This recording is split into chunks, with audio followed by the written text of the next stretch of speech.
बिस्मिल्लाहिर्रहमानिर्रहीम। अस्सलाम वालेकुम। पाकिस्तानी न्यूज़ चैनल से ज़हीर अहमद केस की लेटेस्ट अपडेट्स के साथ आपको खुशामदीद कहती हूँ।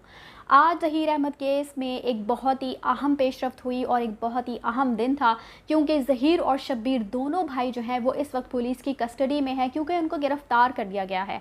आज अदालत से जो फ़ैसला सादिर हुआ उसमें दोनों भाइयों की गिरफ़्तारी का जो है वो हुक्म दिया गया और सारी जो समाअत हुई उसके बाद जो है वो जज साहब ने जो है वो हुक्म दिया कि अरेस्ट दैम, इनको जो है वो गिरफ़्तार कर लिया जाए।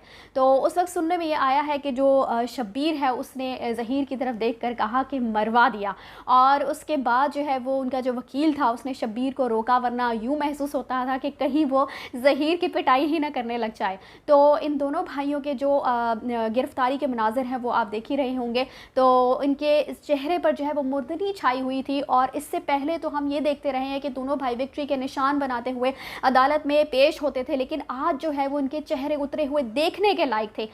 इसके अलावा कुछ चीज़ें ऐसी हैं जो अभी भी पुलिस की तरफ से जो है वो नहीं की जा रही हैं, और इनको जो है वो कुछ मराहत अभी भी पुलिस की तरफ से दी जा रही हैं। जैसे कि इनको जब गिरफ़्तार किया गया तो इनको हथकड़ी वगैरह नहीं लगाई गई, बल्कि पुलिस ने इनके हाथ ही पकड़े हुए थे और इनको इसी तरह जो है वो पुलिस वैन में बिठाया गया, और अब जो है वो पुलिस की कस्टडी में ये दोनों भाई हैं।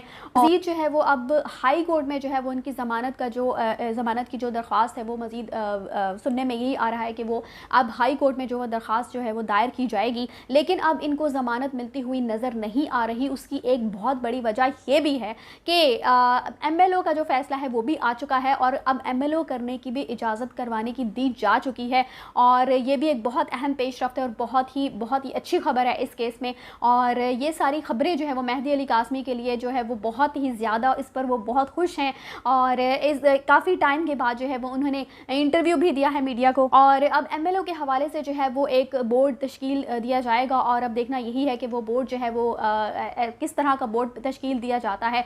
क्या वो एक ऑथेंटिक बोर्ड होता है जिस पर जो है वो ट्रस्ट किया जा सके, और उसके बाद जो है वो बच्ची का जो है बगौर हर तरह से जो उसका मुआयना किया जाएगा, और फिर जो केस में दफ़ात निकाल दी गई थी, जो ज़िना से मुताल्लिक दफ़ात थी वो निकाल दी गई थी, तो अब जो है वो उन दफ़ात को जो है दोबारा शामिल किया जाएगा, और MLO से जो है वो सारी सूरत हाल मज़ीद वाज़ेह हो जाएगी। और ज़हीर और शब्बीर जो है इसके बाद MLO के बाद तो ये लंबे गए, मतलब इनकी तो अब छुट्टी होने वाली नहीं है।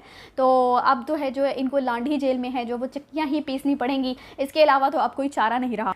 और अब मज़ीद जो है वो पुलिस जब इनसे इन्वेस्टिगेट करेगी तो सारा मामला जो है वो A to Z ये दोनों भाई खुद बताएंगे, और बिल्कुल सच सच बताएंगे, क्योंकि मैंने आपसे कहा ही था कि जब ये चूहा जो है इसको जेल की सलाखों के पीछे बंद किया जाएगा और पुलिस के जो है वो इसको जूते खाने पड़ेंगे, तभी जो है वो इसके सारी हकीकत ये खुद खुलकर बताएगा कि ये सारा मामला जो वो कैसे पेश आया, और इसने बच्ची के साथ जो है वो क्या क्या कुछ जो है वो ये लोग कर चुके हैं, क्या क्या दरिंदगी जो है वो ये कर चुके हैं। और मज़ीद MLO जो है उससे भी काफ़ी चीज़ें जो है वो वाज़े हो जाएंगी। मज़ीद बता दीजिए कि आज जो है वो जेल में इनको टींडे खाने को मिलेंगे, तो जो बहुत खुशी से विक्ट्री के साइन बनाया करते थे, तो अब उनको जेल में है जो जिस तरह के खाने को मिलेंगे और जिस तरह से उनको ट्रीट किया जाएगा। तो पहले ही विक्ट्री के निशान जो है वो बनाना छोड़ ही चुके थे, तो अब देखते हैं कि किस तरह के निशान बनाते हुए दिखाई देते हैं। और जैसे कि फयाज़ रामे साहब ने कहा था कि लांढी जेल से सेल्फ़ी जो है वो ज़रूर हमें देखने को मिलेगी, तो इंशाल्लाह हम उसका भी इंतज़ार करेंगे। और अब जो है वो अच्छी खबरें इस केस में काफ़ी आना शुरू हो चुकी हैं, जबकि पहले हमने यही देखा था कि बार बार जो इनकी ज़मानतें हैं वो मुस्तरद हो रही थी, और केस जो है वो मज़ीद लटकता हुआ दिखाई दे रहा था। लेकिन आज जो है वो फ़ैसला फाइनली आ गया है, और ये दोनों भाई जो हैं वो जेल मुंतकिल किए जा चुके हैं। आज 4 महीने के बाद जो है वो मेहदी अली कासमी के लिए इंतहाई खुश आइन दिन है कि वो अपनी बेटी के जो मुल्ज़िमान हैं उनको गिरफ़्तार करवाने में कामयाब हुए हैं। इस मौके पर उनके जज्बात और उनका क्या कहना था आप भी सुनिए, और इसी के साथ मुझे दीजिए इजाज़त। चैनल को सब्सक्राइब करना मत भूलिएगा। अगली अपडेट्स तक के लिए अल्लाह हाफ़िज़। जो जिब्रान भाई हैं, जितनी मेहनत इन्होंने इस केस पे की है, मैंने कभी नहीं देखा कि कोई वकील किसी केस पे इतनी मेहनत करता हूँ। मेरे फादर इन लॉ भी लायर हैं और मेरे ब्रदर इन लॉ भी लायर हैं, लेकिन मैंने यकीन करें ये जिब्रान नासिर साहब मुझे रात में 4 बजे भी फ़ोन करते थे, 5 बजे भी फ़ोन करते थे, और मैं सोचता था ये सोते नहीं है या किस टाइम पर सोती है। बिस्मिल्लाहिर्रहमानिर्रहीम। सबसे पहले मैं अल्लाह ताला का शुक्र अदा करूँगा और उन लोगों का शुक्रिया अदा करूँगा जिन्होंने मेरे लिए दुआएं की हैं। सर आइए आप इधर मेरे साथ। بالکل آپ سب کورٹ رپورٹرز کا شکریہ ادا کروں گا. آپ نے بڑی زبردست رپورٹنگ کی اس کیس کو لے کے, اور اس کے بعد جو جبران بھائی ہیں, جتنی محنت انہوں نے اس کیس پہ کی ہے, میں نے کبھی نہیں دیکھا کہ کوئی وکیل کسی کیس پہ اتنی محنت کرتا ہوں. میرے فادر ان لا بھی لائر ہیں اور میرے بردر ان لا بھی لائر ہیں, لیکن میں نے یقین کریں یہ جبران ناصر صاحب مجھے رات میں 4 بجے بھی فون کرتے تھے, 5 بجے بھی فون کرتے تھے, اور میں سوچتا تھا یہ سوتے نہیں ہیں یا کس ٹائم پہ سوتے ہیں. انہوں نے اس کیس میں جتنی محنت کی ہے, میرے پاس لٹرلی ورڈز نہیں ہیں ایکسپلین کرنے کے لیے, اور اللہ پاک نے آج یہ محنت کا صلہ بھی دیا ہے. میں پوری امید کرتا ہوں کہ آگے ٹرائل کورٹ کے اندر جب یہ کیس پروسیڈ ہوگا تو اس میں بھی ہمیں اسی طرح انصاف ملے گا.